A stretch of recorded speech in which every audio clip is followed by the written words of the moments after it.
Hello and welcome to The Drum. I'm Steve Cannane. Coming up, a new report describes incarceration rates for young Indigenous people as a national disgrace. Senator Steve Fielding speaks out against political stunts. And the nanny state, what role should the government play in protecting its citizens? Our panel tonight, Peter Lewis from Essential Media, Tim Wilson from the Institute for Public Affairs, and in Canberra, Annabel Crabb from ABC Online. Well, an opinion poll has dominated Question Time today. Not the ones generated by newspapers, but an opinion poll of another sort, a plebiscite on the carbon tax. Family First Senator Steve Fielding made it clear he wasn't going to back one this morning. I must admit I thought it was a political stunt to start with, and then after hearing that no one's going to be bound by it, it is a political stunt. And seriously, why should we waste $80 million on a glorified opinion poll just because Tony has got a problem? The opposition leader's plebiscite is destined to fail without Senator Fielding's support, but that didn't stop Tony Abbott from pursuing the PM on the issue in Parliament today. Why is the Prime Minister frightened of the people's vote? Why is she running away from the people's vote, and she should be directly relevant, Mr Speaker? Order. But Greg Combet took the opportunity to poke fun at what he called Tony Abbott's changing position on everything. The Leader of the Opposition has advocated a carbon tax, then disowned a carbon tax. He's advocated an emissions trading scheme, then disowned an emissions trading scheme. He's advocated a market mechanism, then disowned a market mechanism. He said he respects the science and that he says the science is absolute crap. Mr Speaker, to cover all of the positions that the Leader of the Opposition has articulated, the plebiscite would have to be multiple choice. Annabel, the opposition made it all about the plebiscite in Question Time today. What were they saying? All hypocrisy, no democracy.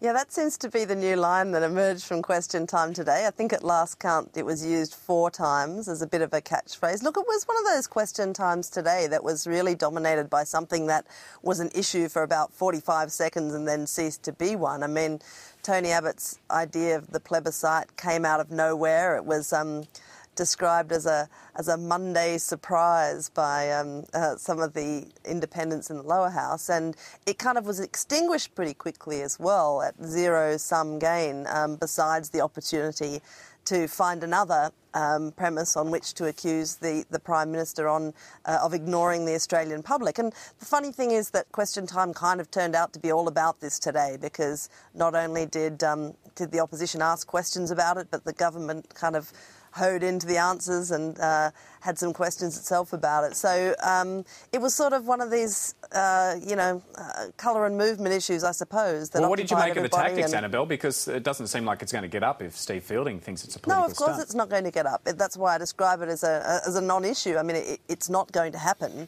It's now, I guess, has the status of a thought bubble that seems to continue to occupy, that it occupied most of Question Time, which I think is a little odd. Look, if you ran I don't think there's much mystery about what would happen if you ran a plebiscite now with the question, do you think a carbon tax should be introduced? I suspect that, published opinion polls tell you the obvious on that, and that is that it's not a popular idea.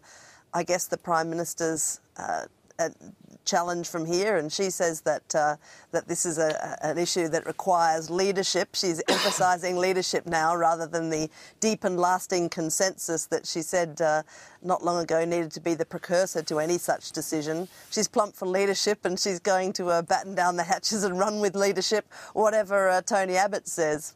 But, Pete, what do you make of the tactics of flogging the plebiscite in Question Time, a plebiscite that's not going to happen? But I guess it does remind everybody of the issue that's hurting Labor so much. Yeah, look, in terms of soundbite politics, I think it was probably a day where the coalition won't regret getting it out there. Of course, they were never going to get a plebiscite up, but what they've done is had another day where they're basically reinforcing the message that Tony Abbott says no to a carbon tax. And, Tony Abbott saying no to a carbon tax has basically been the narrative that's been driving Australian politics for close to a year now.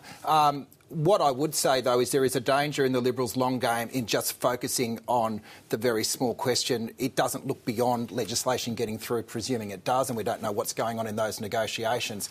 But Tony Abbott is locking himself into basically a big scare campaign which may flutter away once the legislation passes. Tim, is there also a problem here for Tony Abbott? And he says that Julia Gillard should listen to the people on this, but Tony Abbott himself admitted that if the if a plebiscite got up and it went against what he believed, that he wouldn't take the advice of the people. Well, the challenge is no matter what he did, he had some sort of outcome at the end which was undesirable. If he could be accused of, following polling politics if he decided to accept the answer, and if he rejected it, then he was no longer the conviction politician that he's always portrayed himself to be. But I have to agree actually with Steve Fielding on this. There is an element of stunt, and it's been a very effective one in, again, getting the opposition's message across, but also denying, of course, the government their message. But the reality is we had a poll on whether we should introduce a carbon tax. It didn't cost $80 million. It cost $160 million, and it was the last federal election. 80% of people voted no for the major parties who said not. So I don't think we need a new poll, but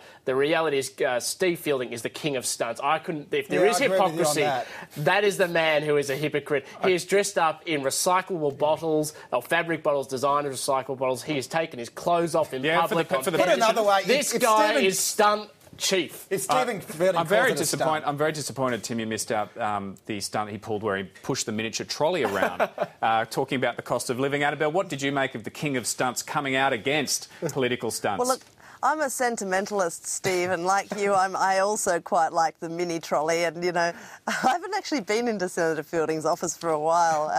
It's been packed up, I think. But the miniature trolley was hanging around in the office there for a little while.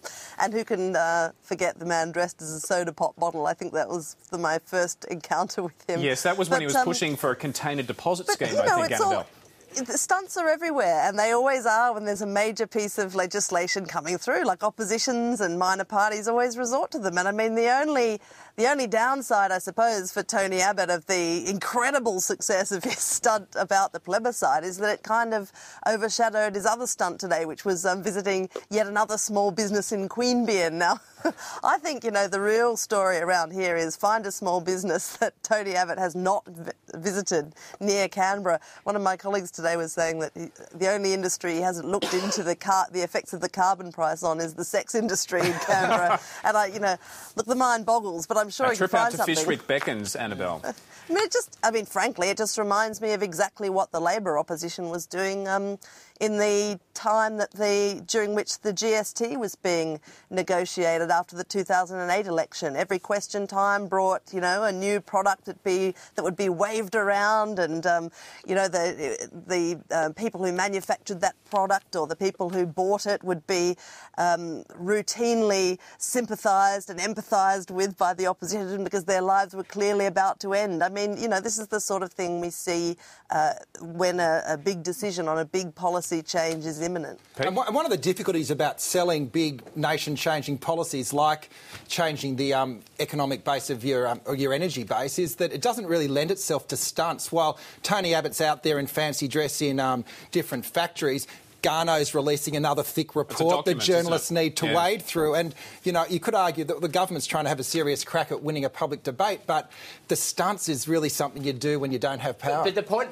that Tony Abbott's doing in a lot of his messaging is trying to communicate the cost, which is a big macro cost. $11 billion will be raised in the first year of this scheme alone. How that is then going to affect individuals on the ground. And I think he is prosecuting that message and connecting that big macro. He's saying the sky's going to fall in. Like, an example was last week's Australian newspaper, which I think said, 5,000 jobs lost in the coal industry. And the actual economic modelling said there'd be 50,000 created. There just wouldn't be quite as many created as was going to be otherwise. So there is a danger in Abbott going out there all the time and making people feel really insecure that when it's in and industries don't close down, and coal's not going to close down. Well, coal's not going to close down overnight, it's not going to close down in our lifetime. Hang on, but part of the message of what Abbott is transforming his message into is this tax goes up every year, every single. That's different from the GST, which is why I don't buy the whole comparison to that Howard period. Howard introduced a policy and was prepared to advocate for it because it was good policy. At the end of it, what we're seeing is a government that's generally reluctant to talk about the detail of its tax, and once it's implemented, think about it, the next federal election is going to be after July 1, 2013. Between then, the tax will be introduced, and by 1 July the next year, the rate goes up, and it goes up into infinity. Okay, so, moving on. Well, one issue that wasn't deemed important enough to be raised in question time was the shocking incarceration rates of Indigenous youth. A federal parliamentary committee today released a report that showed that young Indigenous people are now 28 times more likely to be behind bars than non-Aboriginal people of the same age. There is a lot to do, and we have been tough on crime, but sadly not tough enough on the causes of crime. This report talks about mentoring, additional funding in that regard, fetal alcohol spectrum disorder, dealing with the causes of incarceration and criminality at its genesis. But we found, tragically, that there was siloing in the whole sector. We found governments not talking to governments. We found organisations not talking to organisations.